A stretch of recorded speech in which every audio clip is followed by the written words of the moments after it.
The Education Act mandates that school boards must identify children with disabilities and determine what type of school placement and resources they will require to meet their learning needs.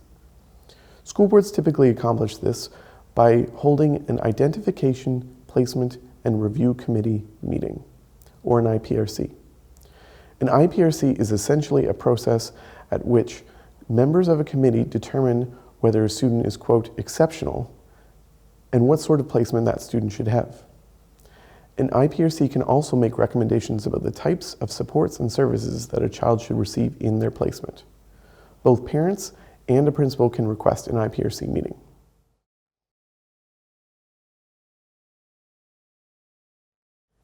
If your child or child you're advocating for would like an inclusive placement, the IPRC is critical.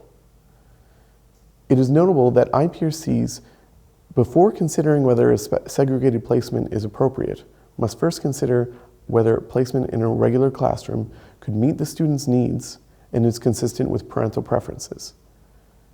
If both of these criteria are met, then the IPRC should opt for a more inclusive placement.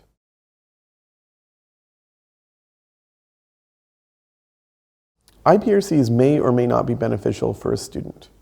Some of the benefits of an IPRC are that, 1, it provides a legal avenue to challenge an identification or placement decision, and 2, it ensures that an individual education plan, or IEP, will be developed within 30 days of the beginning of placement.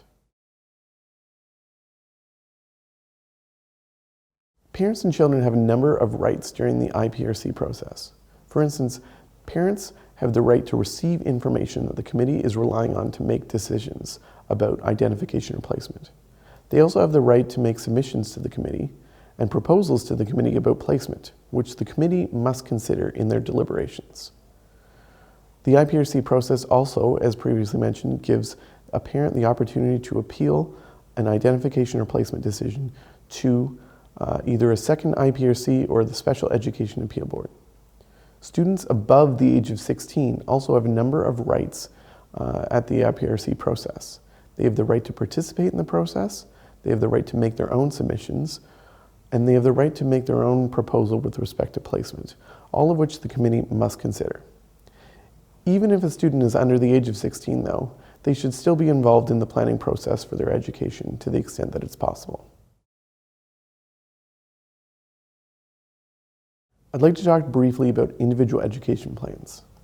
An individual education plan, or IEP, is a plan that is written by the school in consultation with parents and a student. The IEP sets out the learning expectations of a student and any accommodations or special education services that they require to meet their learning goals.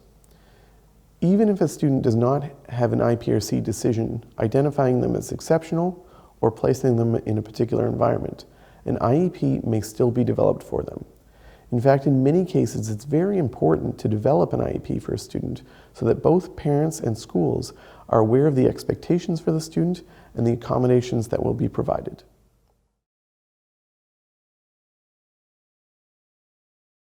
It's important to remember that although the Education Act sets out IPRCs and IEPs as means of accommodating students, there are many other laws that schools must follow, such as the Human Rights Code and the Accessibility for Ontarians with Disabilities Act. The most important thing to remember is that your child must still be properly accommodated under the Ontario Human Rights Code.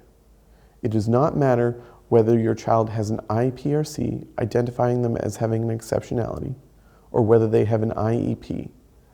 The code states that their unique disability-related needs must nonetheless be accommodated by the school board.